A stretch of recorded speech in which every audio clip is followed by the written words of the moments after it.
সাম্প্রতিক আন্দোলন ও ইন্টারনেট বন্ধের জেরে প্রায় ৪,০০০ কোটি টাকার ক্ষতি হয়েছে চট্টগ্রামের তৈরি পোশাক খাতে।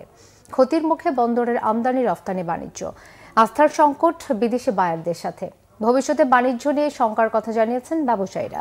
এই পরিস্থিতিতে বন্দরের অতিরিক্ত মাশুল, শিপিং ডেমারেজ মাশুল সহ অন্যান্য সারচার্জ মওকুফের আশ্বাস দিয়েছেন নৌ পরিবহন প্রতিমন্ত্রী।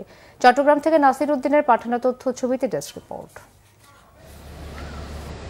কোটা সংস্কার আন্দোলন এবং পরবর্তীতে কারফিউ জারির জেরে অচলাবস্থা তৈরি হয় চট্টগ্রামের আমদানি রপ্তানি কার্যক্রমে। বন্দরে জাহাজ অবস্থানের সময় 2 দিন থেকে বেড়ে দাঁড়ায় 4 দিনে।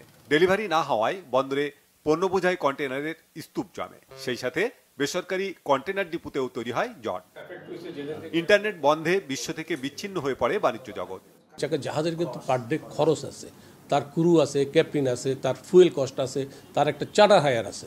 সব মিলিয়ে ইন অ্যাভারেজে $20 থেকে $40,000 পার ডে। তো সেটাও যদি চিন্তা করি, তাছাড়া আপনাকে চিন্তা করতে হবে। এছাড়া আরেকটা ব্যাপার হচ্ছে কি, এটা একটা জটের দিকেও যাবে। অন্ধকার নেমে আসে আন্তর্জাতিক বাণিজ্যে যুক্ত পোশাক শিল্প খাতে। ব্যাপক ক্ষতির শিকার হয় ব্যবসায়ীরা। বিজিএমইএ বলছে, তৈরি পোশাক খাতে চট্টগ্রাম অঞ্চলে ক্ষতির পরিমাণ প্রায় 4,000 কোটি টাকা। তারা কি আদৌ আমাদের উপর পেনাল্টি হিসাবে ডিসকাউন্ট চায় কিনা, অথবা এয়ার শিপমেন্টের কথা আসে কিনা, অথবা এখানে ক্যান্সেলেশনের প্রশ্ন আসে কিনা। কারণ আমরা যে মুহূর্তে এখন কাজগুলি করছি, এই কাজগুলি কিন্তু এই সিজনটা ধরতে হবে।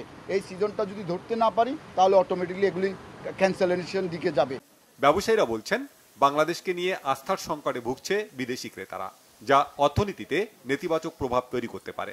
এই যে একটা ভুল বার্তা যাচ্ছে যে দেশে শান্ত পরিবেশ নয়, একটা অশান্ত দেশে কেউ কোনোভাবে ব্যবসা বাণিজ্য করতে আসবে না। এই মুহূর্তে সবচেয়ে বেশি প্রয়োজন দেশের স্থিতিশীলতা, নিরাপদ একটা পরিবেশ সৃষ্টি করার জন্য, আনইন্টারাপ্টেড অর্থনীতি চলার জন্য একটা পরিবেশ সৃষ্টি করতে হবে। এবং এখানে কিন্তু সরকার অথবা আন্দোলনকারী অথবা আমরা যারা আছি, ব্যবসায়ী আছি, আমরা সবার মধ্যে একটা মাথায় রাখতে হবে যে অর্থনীতিকে টিকিয়ে রাখার জন্য আমাদের ভূমিকা রাখতে হবে। চলমান আন্দোলনে অর্থনীতিতে বিরাট ধাক্কার কথা জানিয়েছেন নৌপরিবহন প্রতিমন্ত্রী। আমাদের পোশাক শিল্প সহ অন্যান্য যে সকল শিল্প প্রতিষ্ঠান আছে, সেই শিল্প প্রতিষ্ঠান অনেক ক্ষেত্রে কিছুটা স্লো হয়ে গেছে, বন্ধ হয়ে গেছে। এটা বাংলাদেশের অর্থনীতিতে বিরাট একটা ধাক্কা এসেছে। আপনারা জানেন যে চট্টগ্রাম বন্দর প্রায় 500 কোটি টাকার উপরে ওয়েভার দিয়েছিল করোনার সময়।